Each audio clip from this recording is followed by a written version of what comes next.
कलकत्ता के आरजी कर अस्पताल में लेडी डॉक्टर के साथ जो वाकया हुआ, यानी उसके साथ जना किया गया और फिर उसको मारा गया, इसके खिलाफ आज कलकत्ता में और कलकत्ता के मुख्तलिफ इलाकों में और आरजी कर अस्पताल के सामने एक बड़ा प्रोटेस्ट हुआ, जिसमें हज़ारों की तादाद में लोगों ने शिरकत की।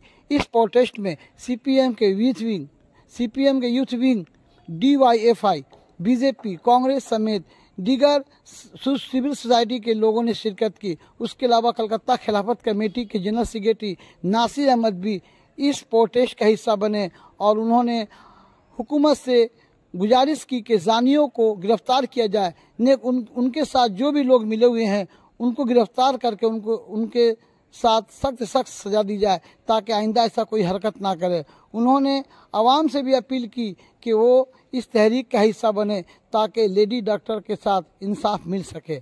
मैं साजिद परवेज, टाइम्स न्यूज़ 18, कोलकाता।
ऐसा करना